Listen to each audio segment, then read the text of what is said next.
The room was silent, save for the rhythmic ticking of a grandfather clock that cost more than most people earn in a lifetime. In the center of the mahogany table sat the Sterling family, vultures in designer black, waiting to pick the carcass of the empire clean. And then there was Eleanor.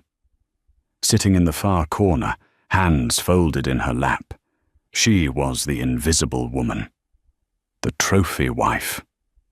The mistake. They didn't even pour her a glass of water. They smirked, checking their watches, convinced she would be walking out with a suitcase of clothes and nothing else. But when the lawyer, Mr. Harrison Thorne, cleared his throat and read the final clause, the air didn't just leave the room. It was sucked out by the sheer force of a betrayal no one saw coming. They thought Eleanor was the sheep. They forgot that the shepherd leaves the flock to the one who actually watches over them. The rain in Seattle didn't just fall. It felt like it was trying to wash away the sins of the Sterling family, and failing miserably. It was October 14th, the day they buried Arthur Sterling. Arthur was a titan, a man whose name was stamped on steel mills, shipping containers, and half the skyscrapers in downtown Manhattan. He was 82 when his heart finally gave out, leaving behind a legacy worth billions, a bitter ex-wife, 2 greedy children, and Eleanor. Eleanor Sterling stood by the graveside, the mud creeping up the heels of her modest black pumps. She was 34 years old, 48 years Arthur's junior. To the tabloids, she was the nurse-turned-duchess. To Arthur's children, she was simply the leech. She held a single white rose. Her face was pale, devoid of makeup, her eyes hidden behind dark sunglasses. She wasn't crying hysterically like Victoria, Arthur's daughter, who was currently sobbing into a handkerchief that looked dry. Eleanor's grief was a quiet, imploding thing. She had lost her best friend. "Look at her," Sebastian whispered to Victoria. Sebastian was the eldest, 45, with his father's jawline but none of his father's spine. He checked his Rolex, impatient. "She's acting the part well. I give her that. She's wondering how long she has to wait before she can cash the check and go back to the trailer park she crawled out of." Victoria hissed back, adjusting her wide-brimmed hat. "I hope Harrison has the eviction notice ready for the manor. I want her out by Friday. I'm hosting the gala there next month." Standing a few feet away was Beatrice, Arthur's first wife. She had been divorced from him for 20 years, but still carried herself as the matriarch. She wore a fur coat, despite the damp weather, and stared at Eleanor with a hatred that could peel paint. "Don't worry, darlings," Beatrice murmured, stepping between her children. The prenup was ironclad. Arthur might have been senile in the end, falling for a pretty face and a soft touch, but he wasn't stupid with his money. She gets a stipend for a year, maybe the Lexus, and that's it. The empire belongs to the bloodline. Eleanor heard them. The wind carried their whispers, but she didn't react. She was used to it. For the 5 years she had been married to Arthur, she had been invisible in every room except the one Arthur was in. She stepped forward, placing the rose on the mahogany casket. "Rest now, Arthur," she whispered, her voice breaking slightly. "It's done." As she turned to leave, Sebastian stepped into her path. He towered over her, smelling of expensive scotch and arrogance. "Eleanor," he said, his voice dripping with false sympathy. "We'll be heading to the reading at Thorne & Associates immediately. You are invited. Of course, if you'd rather go pack, we understand." Eleanor looked up at him. Her expression was unreadable. "I'll be there, Sebastian. Arthur asked me to be." "Arthur asked a lot of things when he was medicated," Victoria chimed in, linking arms with her brother. "Don't expect a seat at the head of the table." Eleanor walked past them toward the waiting black sedan. She didn't tell them that she wasn't worried about the seat. She was worried about what Arthur had done.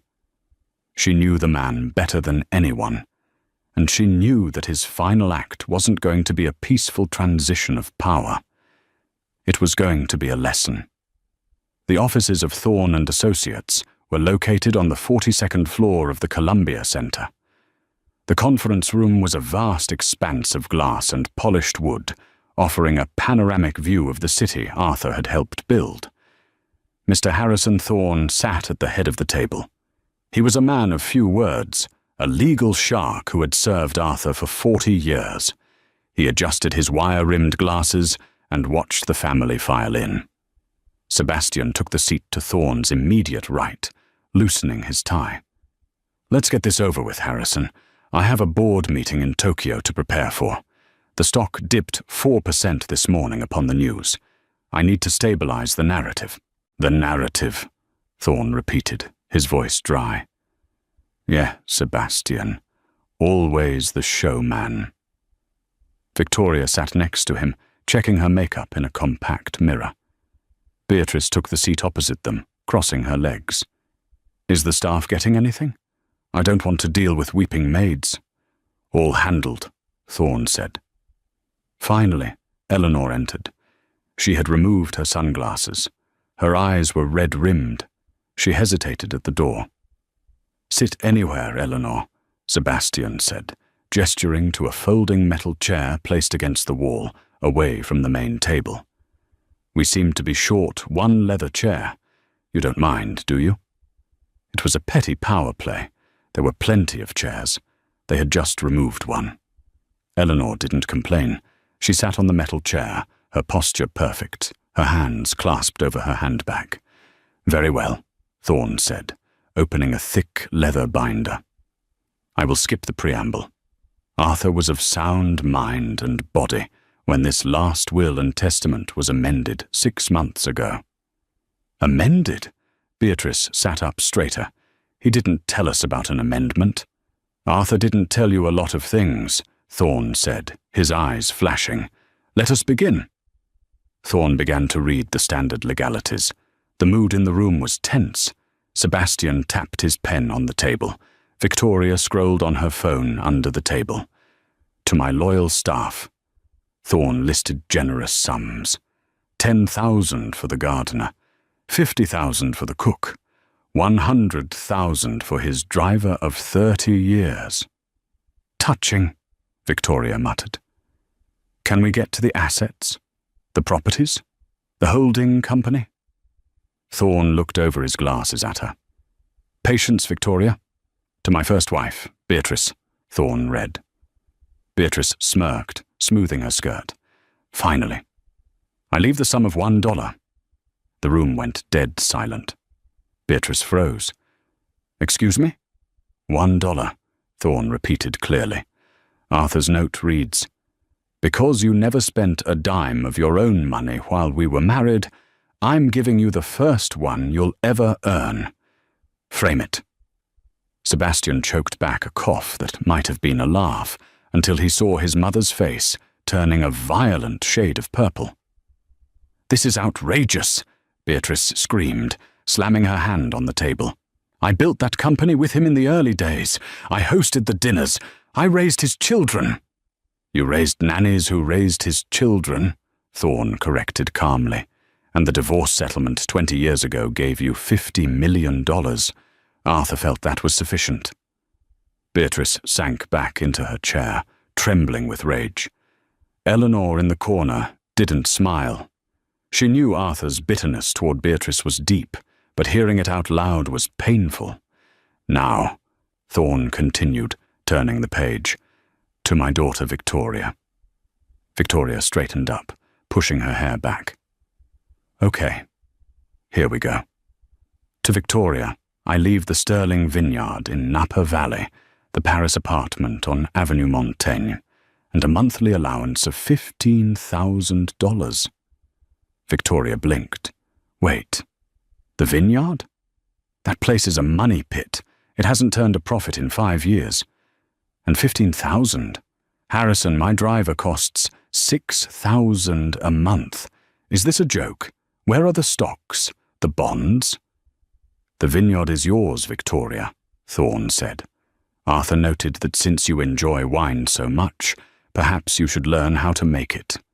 As for the allowance, it is contingent on you maintaining sobriety for 6 consecutive months. Failed drug tests will result in a suspension of payments. Victoria gasped, her face paling. He can't put that in a public document. It is a private will, Victoria, unless you contest it, in which case it becomes public record. Do you want to contest it? Victoria shut her mouth, sinking low in her chair. Sebastian leaned forward, a smug grin spreading across his face. Well, that leaves the lion's share, doesn't it? The Sterling Global Group, the shipping, the tech, the real estate portfolio. He looked at Eleanor in the corner. Sorry, sweetie.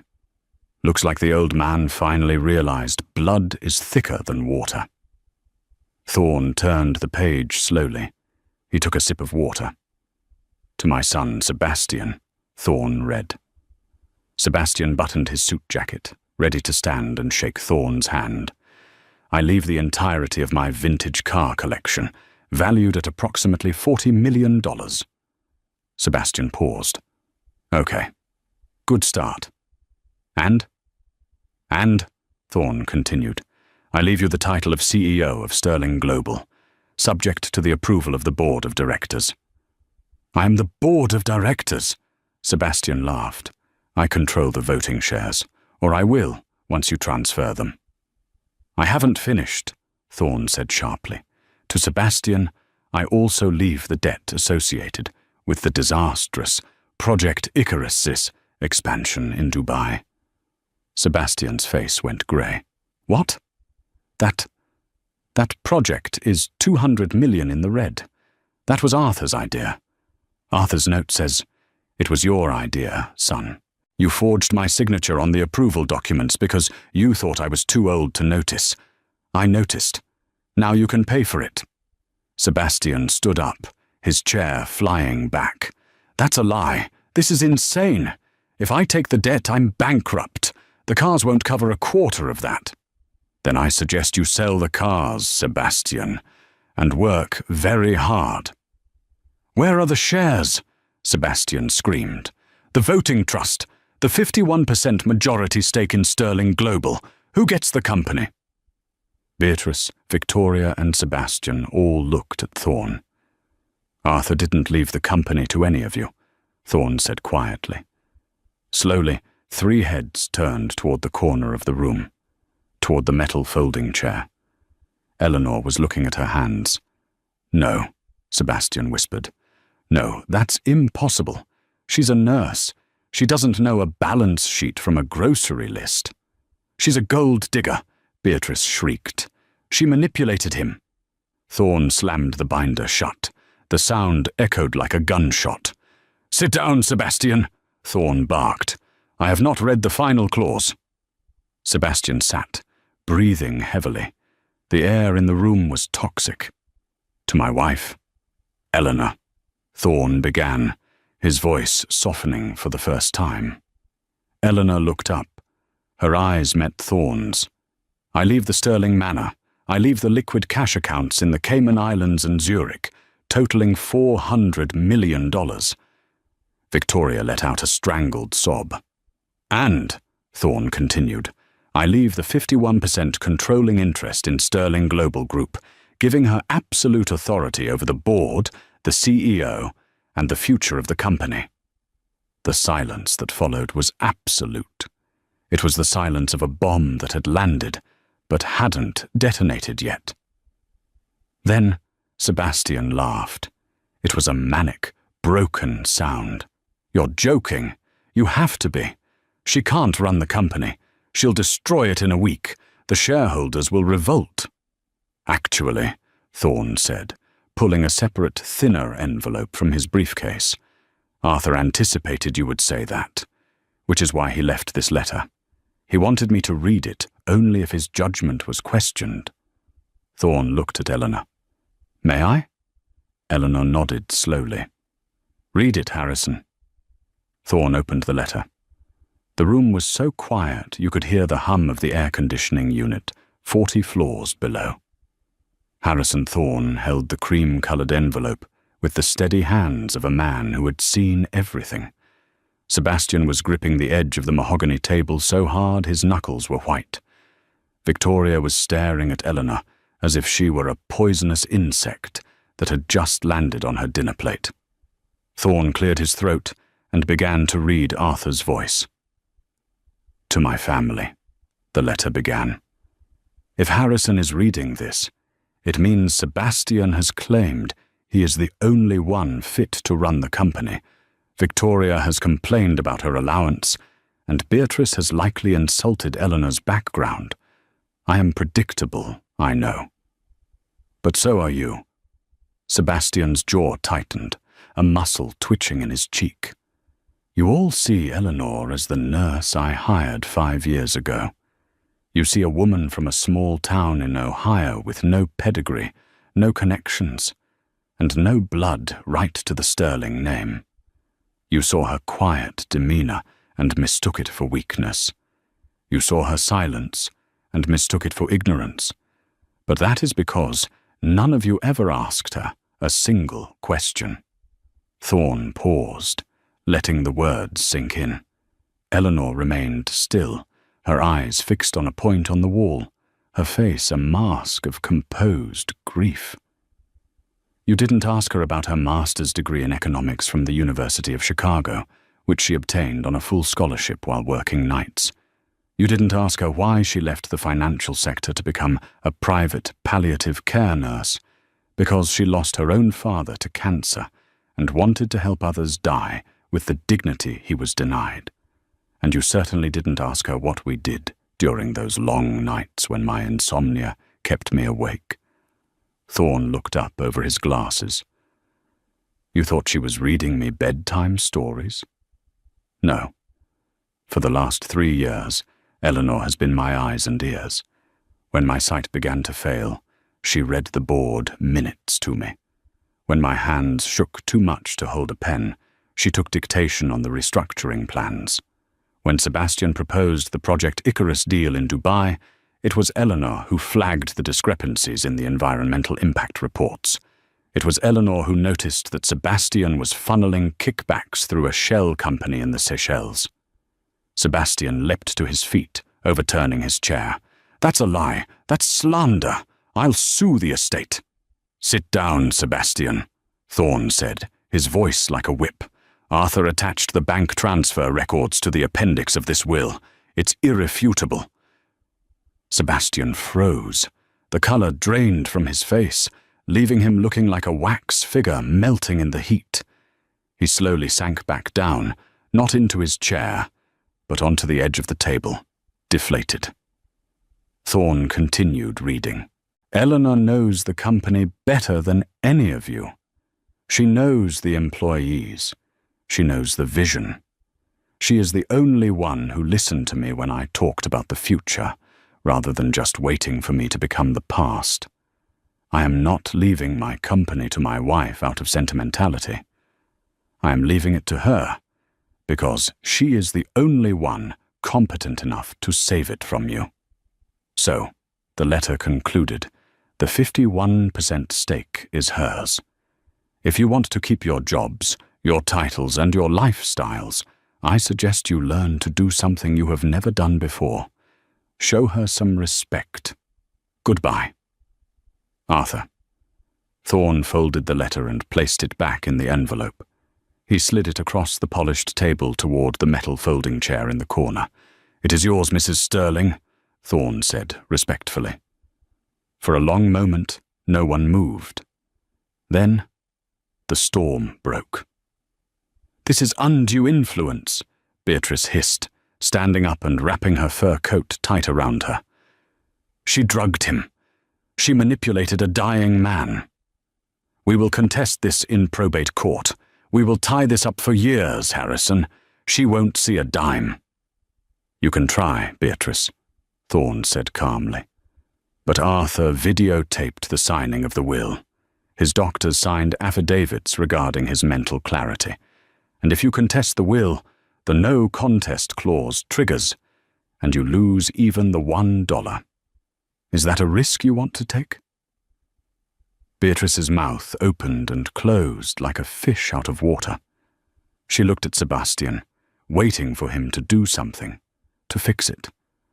But Sebastian was staring at the floor, his mind racing through the implications of the Dubai revelation.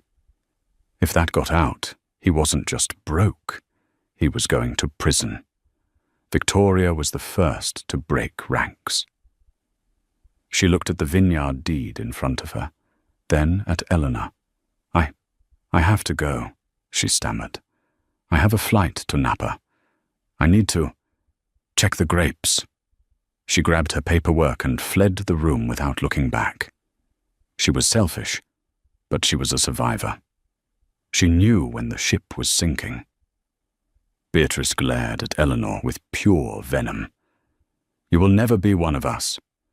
You can wear the name, you can live in the house, but you will always be the help. Remember that. She marched out, her heels clicking sharply on the marble floor. Sebastian was the last to leave.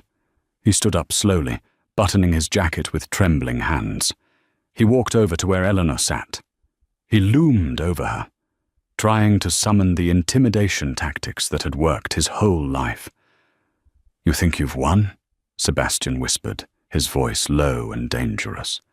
But running a conglomerate isn't reading a spreadsheet, Eleanor. It's war. The board answers to me. The shareholders know me. You walk into that building tomorrow, and they will eat you alive. I give you a week before you come begging me to buy you out for pennies on the dollar. Eleanor finally looked up. Her blue eyes were dry and hard as diamonds. I'll see you at the 9 a.m. board meeting, Sebastian, she said softly. Don't be late. I hate tardiness. Sebastian sneered, spun on his heel, and stormed out. The heavy oak doors slammed shut, leaving Eleanor alone with Harrison Thorne.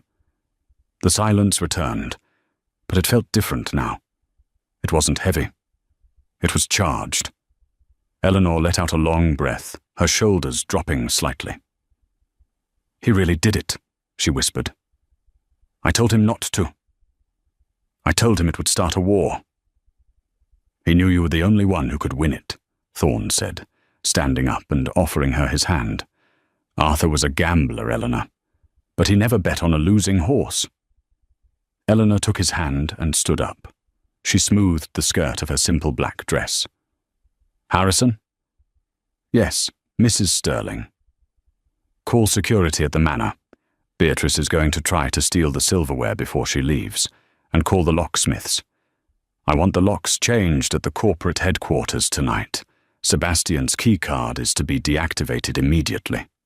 Thorne smiled, a rare, genuine smile. I already gave the order 10 minutes ago. Eleanor nodded, walking toward the window to look out at the Seattle skyline. The rain had stopped. Then let's get to work. The next morning, the headlines were screaming. The nurse who inherited an empire. Sterling heirs cut out. Widow takes all. From bedpans to boardrooms. Who is Eleanor Sterling? The paparazzi were swarmed outside the gates of Sterling Manor. Helicopters buzzed overhead. But Eleanor was already gone. She had left at 5 a.m., taking the back service road in Arthur's old armored Mercedes. At the Sterling Global headquarters, the atmosphere was toxic. Sebastian had arrived at 6 a.m., fueled by caffeine and panic. He was in his office on the 50th floor, shredding documents. The hum of the industrial shredder was the soundtrack to his unraveling. He had spent the night calling board members. She's incompetent, he had told them. She's a gold digger. If we let her take the chair, the stock tanks. We need a vote of no confidence immediately.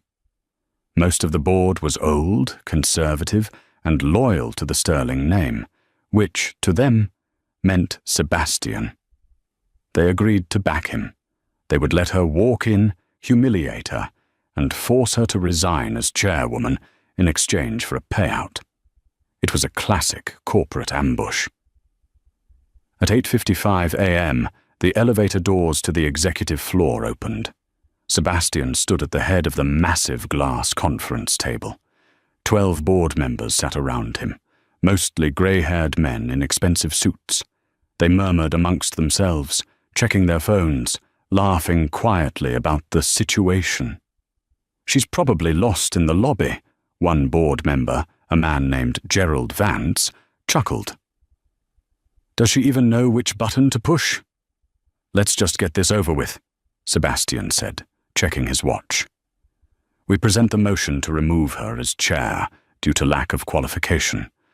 We offer her $10 million to walk away. She takes it. We go to lunch." $10 million is generous," Vance noted. At 9:30 a.m. exactly, the double doors swung open. The room went silent. Eleanor Sterling walked in. She wasn't wearing the frumpy cardigan they had seen her in at the hospital visits. She was wearing a tailored navy power suit that cost more than Sebastian's car. Her hair was pulled back in a severe, elegant bun. She carried nothing but a slim leather portfolio. Flanking her were 2 large men in dark suits, private security, and Harrison Thorne. "Good morning, gentlemen," Eleanor said. Her voice wasn't loud, but it projected clearly to the back of the room. She walked to the head of the table. Sebastian was standing there, occupying the chair's seat. "You're in my seat, Sebastian," Eleanor said. Sebastian smiled, a cruel, patronizing twist of his lips. "This seat is for the CEO and chairman of the board, Eleanor. You might own the stock, but until this board ratifies your position, you're just a guest. Why don't you sit over there?" He pointed to a side chair. Gerald Vance cleared his throat. "Mrs. Sterling, in light of the unusual circumstances, the board feels it would be best if we discussed a transition package. We prepared a generous offer." "Mr. Vance," Eleanor interrupted, not even looking at him. "You've been on this board for 12 years.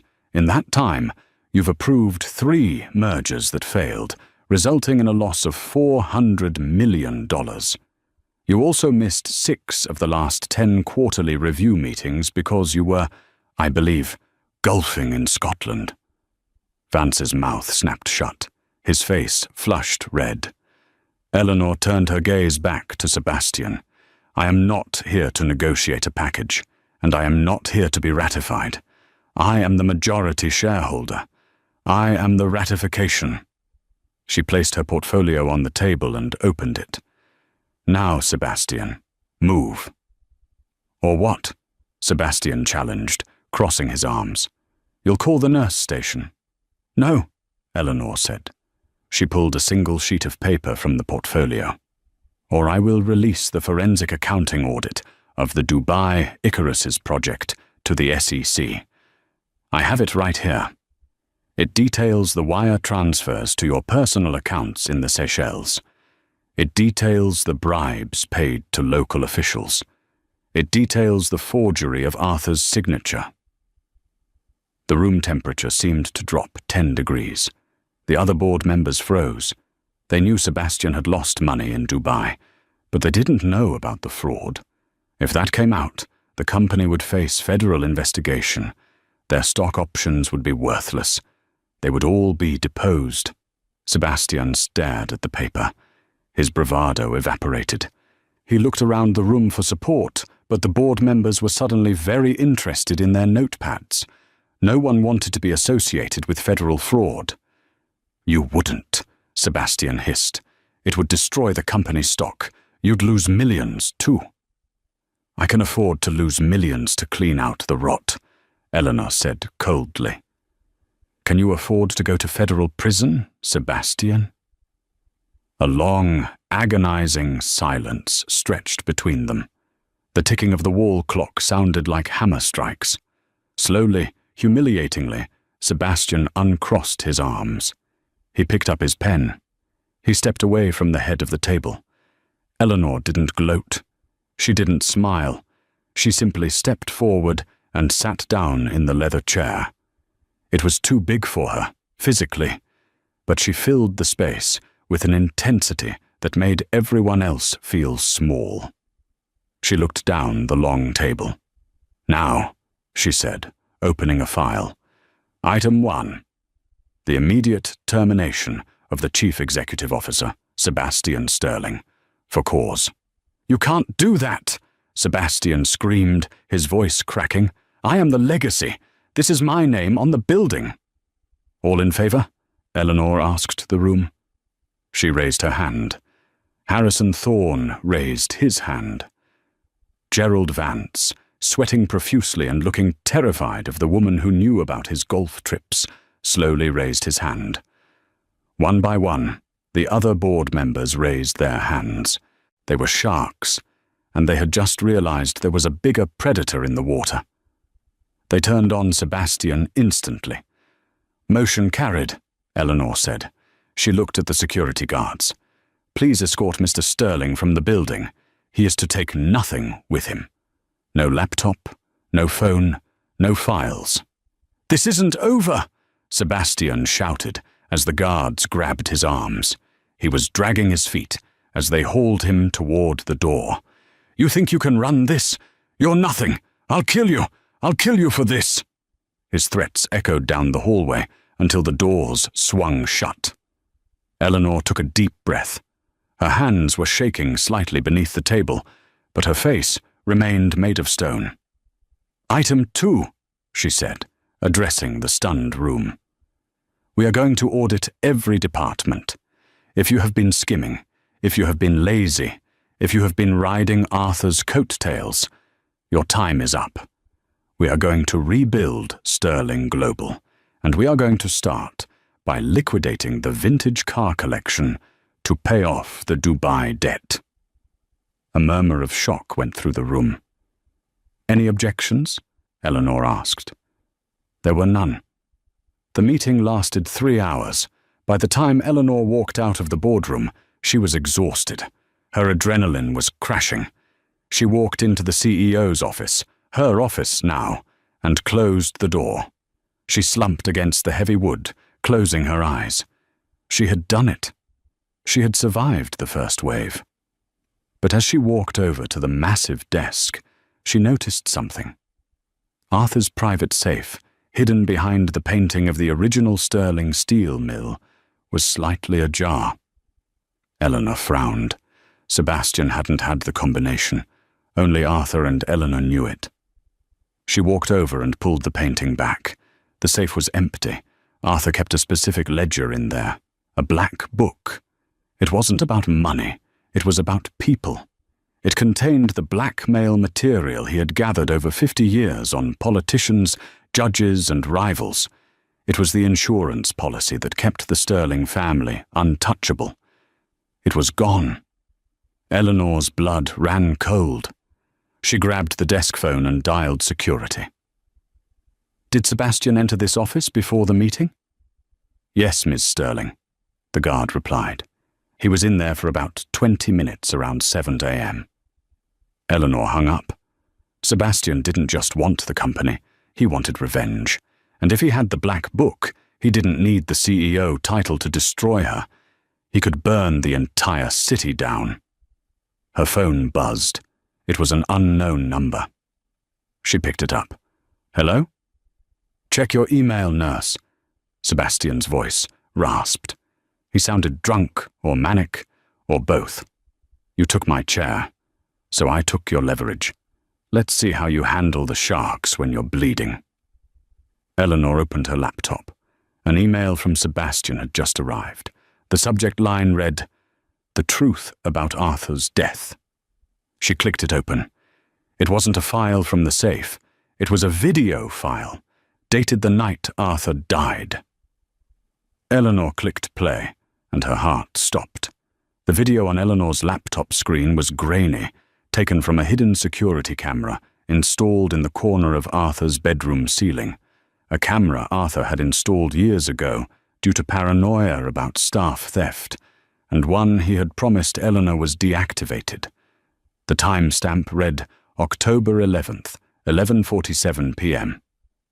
2 days before he died, the footage showed Arthur lying in his hospital bed, set up in the master suite. He was writhing, his frail body convulsing with pain that the standard morphine drip couldn't touch. The audio was faint, but his groans were gut-wrenching. Eleanor entered the frame. She was wearing her nightgown. She sat by the bed, holding his hand, stroking his hair. You could see her crying.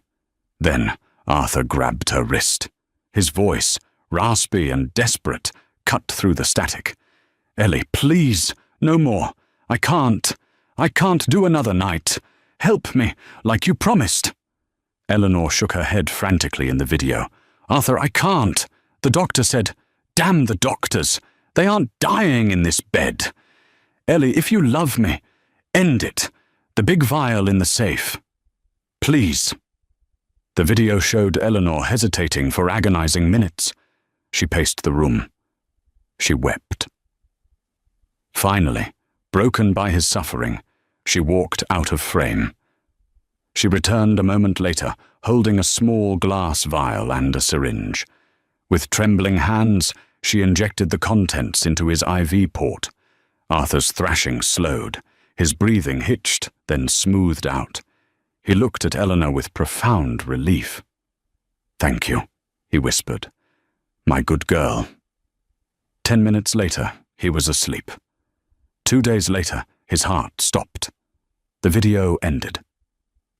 Eleanor stared at a black screen, tears streaming down her face, just as they had that night.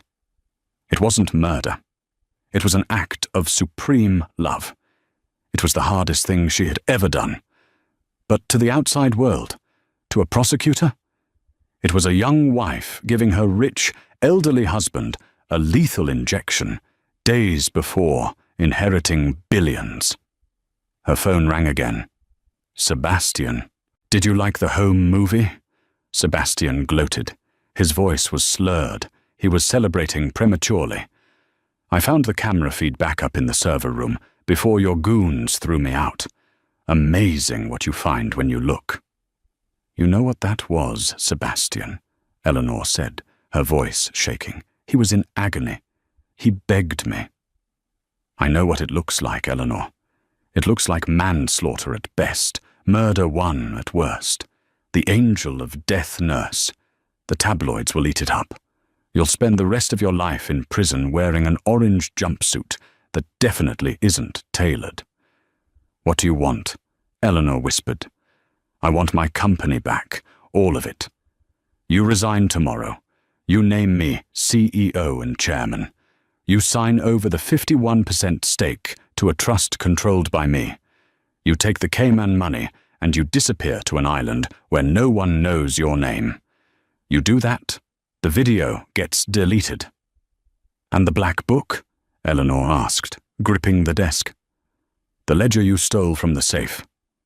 Sebastian laughed darkly. "That's my insurance policy, in case you get buyer's remorse later. That stays with me. You have until noon tomorrow to announce your resignation. If not, I send the video to the district attorney at 12:01 p.m. TikTok, nurse." He hung up. Eleanor felt like the walls of the massive corner office were closing in on her. She had outsmarted them financially, but she hadn't prepared for this level of viciousness. Sebastian was willing to burn his father's memory to the ground to destroy her. She needed Harrison Thorne, but could she tell him? This was a felony. If she told him, he might be obligated to report her to protect the firm. She was truly, completely alone. She spent the next hour watching the rain hit the windows. She imagined prison. She imagined Arthur's legacy being run into the ground by Sebastian. She thought about the promise she made to Arthur to protect what he built. Arthur was a gambler, Eleanor, but he never bet on a losing horse. Harrison's words echoed in her mind. Arthur knew Sebastian was venomous. He wouldn't have left Eleanor defenseless. He must have known about the camera. Suddenly, Eleanor stood up. The safe. Sebastian had cleaned out the black book and the cash Arthur kept there. But Arthur had a false bottom installed in that safe 3 years ago. Eleanor remembered because the installer had flirted with her, and Arthur had fired him on the spot. She ran to the safe. It was empty, the velvet lining torn where Sebastian had roughly grabbed the contents. She felt along the bottom edge until her fingernail caught a tiny groove. She pulled up. A thin metal plate lifted. Underneath lay a small digital voice recorder. Eleanor grabbed it, her heart hammering against her ribs. She pressed play. It was Arthur's voice, strong and clear, dated October 10th, the day before the injection. "My name is Arthur Penhaligon Sterling. Being of sound mind, I am making this recording to absolve my wife, Eleanor, of any guilt for the actions I am about to force her to take." Eleanor sobbed in relief, clutching the recorder to her chest.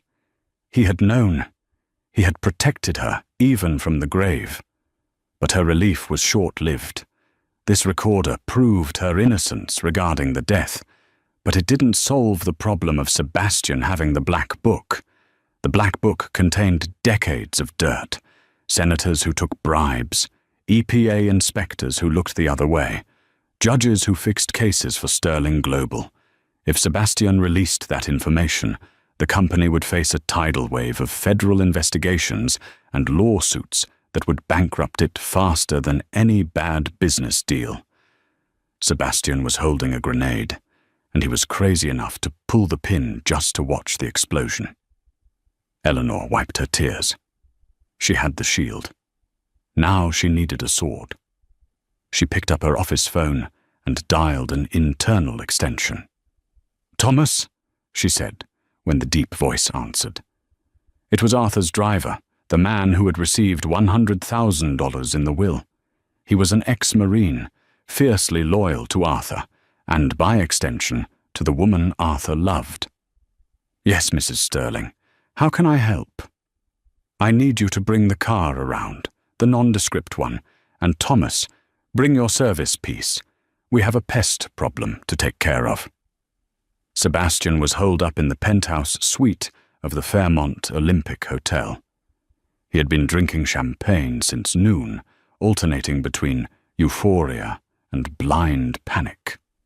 He had the black book open on the coffee table.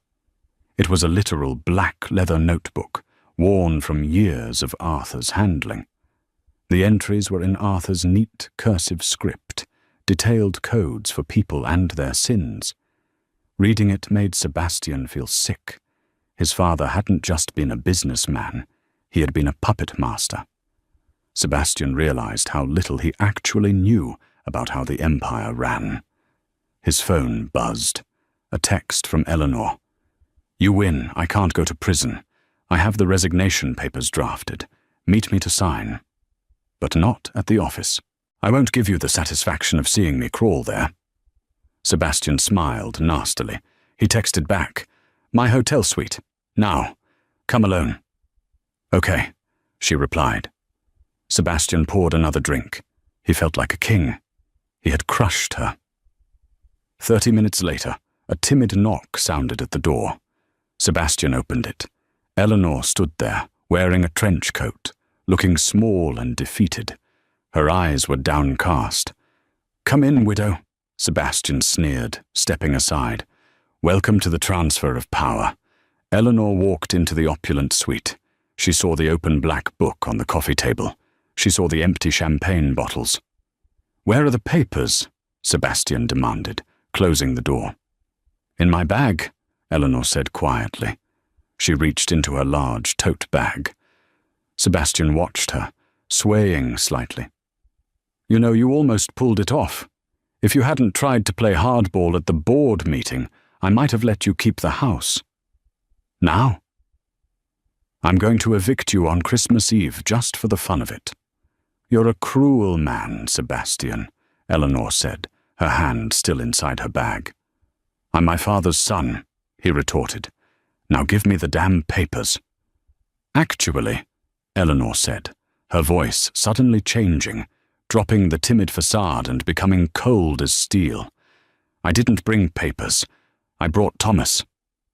Before Sebastian could process the name, the door to the adjoining bedroom, which Sebastian hadn't bothered to check, burst open.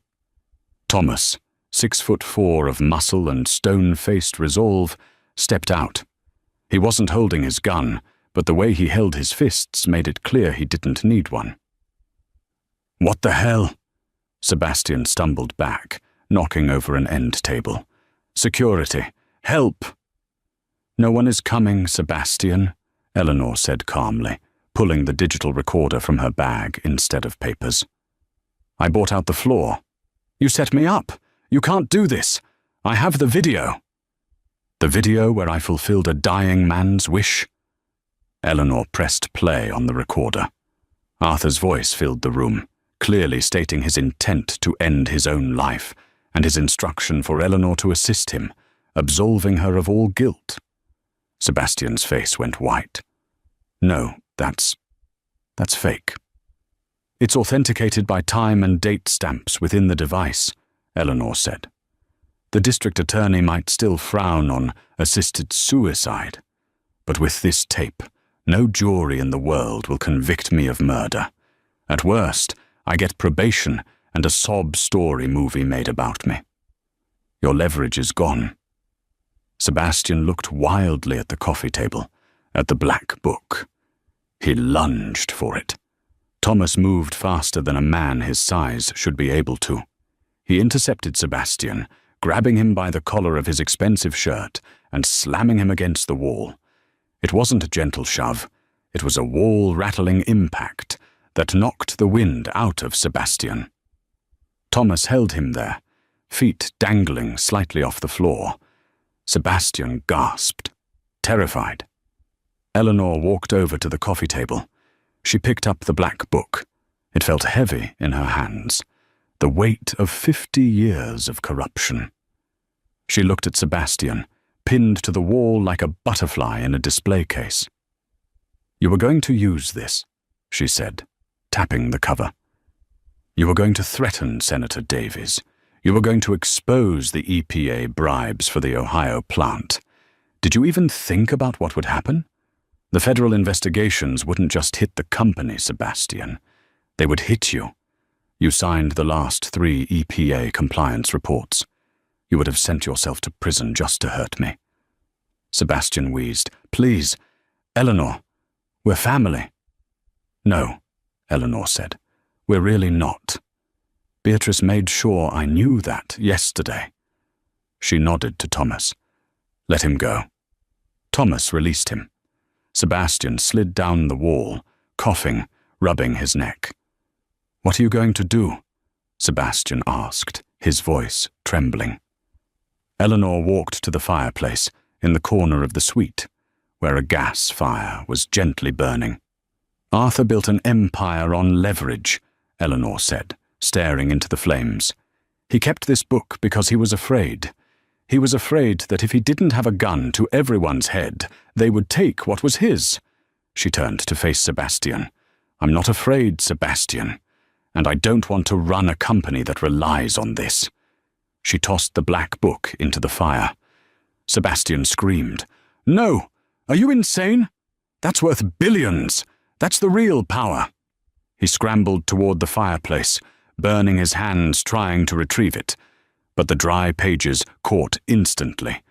The flames licked up around the leather cover, curling the pages filled with decades of secrets.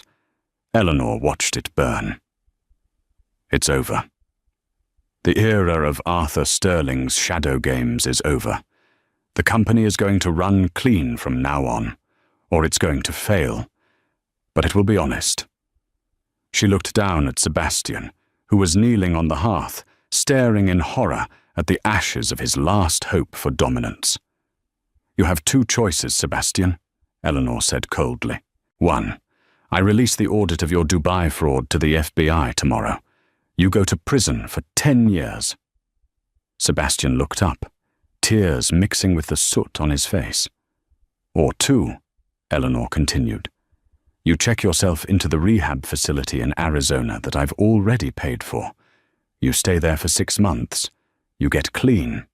When you get out, if you are sober, I will give you a mid-level management position in the logistics division in Omaha. You will earn a salary of $80,000 a year, and you will learn how to actually work. Sebastian stared at her. Omaha. $80,000. It was a fate worse than death for a sterling. Those are the terms, Eleanor said, motioning for Thomas to open the door. The car to Arizona is downstairs. It leaves in 10 minutes. If you aren't in it, I call the FBI.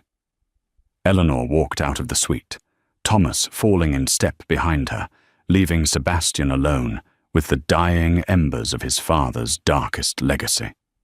1 year later.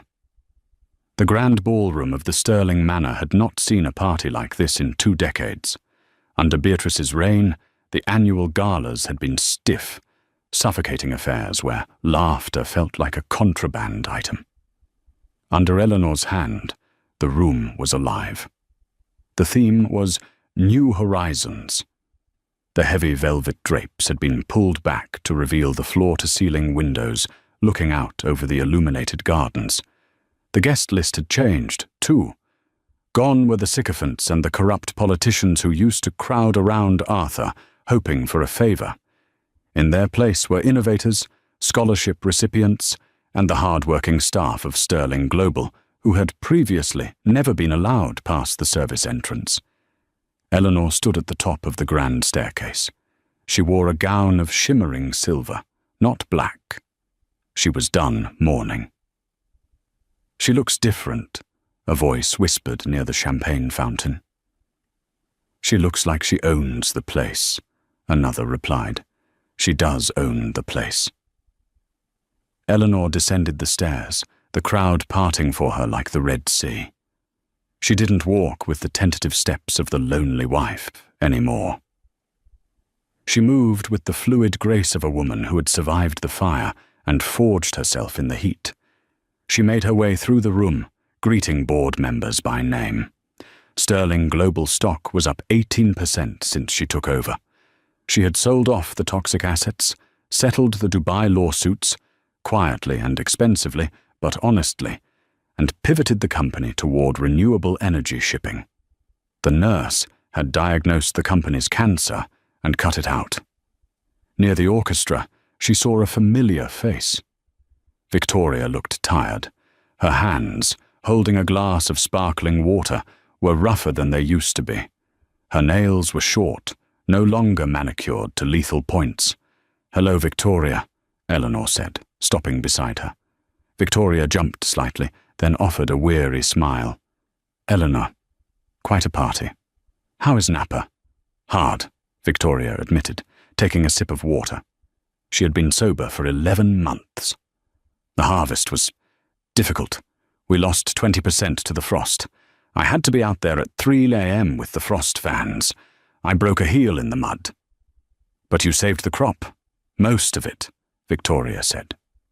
She looked at Eleanor, her eyes searching. "I actually made wine, Eleanor. I mean, I didn't just drink it. I made it. It tastes better this way." "I'm glad to hear that," Eleanor said sincerely. "Arthur would be proud." Victoria looked away, blinking back tears. "I don't know about that, but I'm proud and thank you for not cutting me off completely when you could have."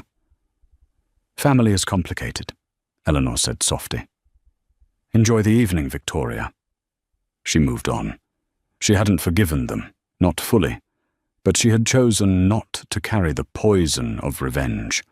That was Arthur's way, and it had killed him in the end. Then she saw Beatrice. Beatrice hadn't been invited, but she had come anyway. She sat at a corner table, clutching her purse, looking like a ghost haunting her own former life. No one was talking to her. The socialites she had ruled over for years now ignored her, drawn instead to the power radiating from Eleanor. Eleanor walked over. "Beatrice, Eleanor nodded. Beatrice looked up. Her face was a map of bitterness.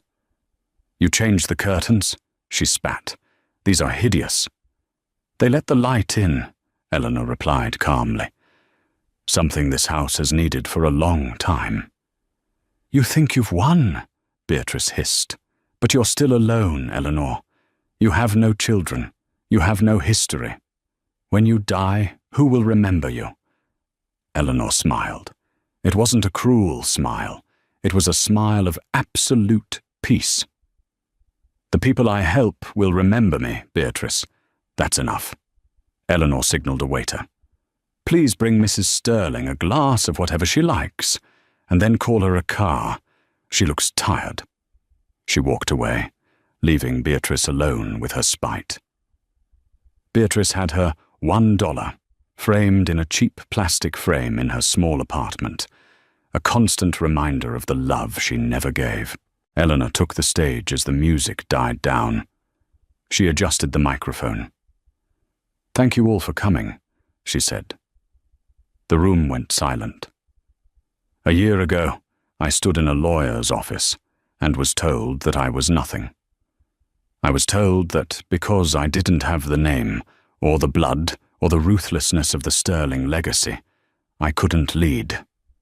She looked out at the crowd. "But leadership isn't about how loud you can scream, or how much you can steal. It's about care. It's about noticing the things others ignore. For years, I was the invisible wife. I sat in the corners. I listened. And because I listened, I learned." She paused. "Tonight, I am announcing the dissolution of the Sterling Family Trust as you knew it. In its place, we are launching the Arthur and Eleanor Initiative. We will be funding full scholarships for nursing and palliative care degrees for underprivileged students. And we are opening 3 new hospice centers in Seattle, free of charge to those who cannot pay." Thunderous applause broke out. It wasn't polite applause. It was genuine. "We are not defined by what we inherit," Eleanor said, her voice ringing clear. "We are defined by what we build from the ashes." "Thank you." As the applause washed over her, Eleanor stepped off the stage. Harrison Thorne was waiting for her at the bottom, holding a tablet. "Excellent speech, Mrs. Sterling," he said. "Also, we received an email from the Omaha branch." "Sebastian?" Eleanor asked, stopping. "Yes, it's a performance review from his supervisor. Apparently, he reorganized the loading dock schedule and increased efficiency by 15%. He asked if he could come home for Christmas." Eleanor thought about it. She thought about the man who had tried to blackmail her. She thought about the scared boy she had seen in the hotel room. "Tell him," Eleanor said slowly, "that if he keeps his numbers up through Q4, he can come for dinner. But he sleeps at a hotel." Thorne smiled. "Very good, Mum." Eleanor walked out onto the balcony. The rain had started again, the classic Seattle drizzle. She took a deep breath of the cool air. She was 35 years old. She was a billionaire. She was the CEO of a global empire. She looked down at her ring finger. She still wore Arthur's ring, but on her right hand now. She wasn't the lonely wife anymore. She was Eleanor. And for the first time in her life, when she looked out at the horizon, she didn't see a shadow. She saw only light. And that is the incredible story of Eleanor Sterling.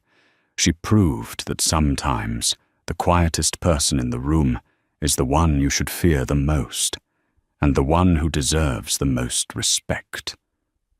The family thought they could crush her because she was just a nurse, but they forgot that nurses are the ones who clean up the mess, handle the pain, and hold the hand of death without blinking.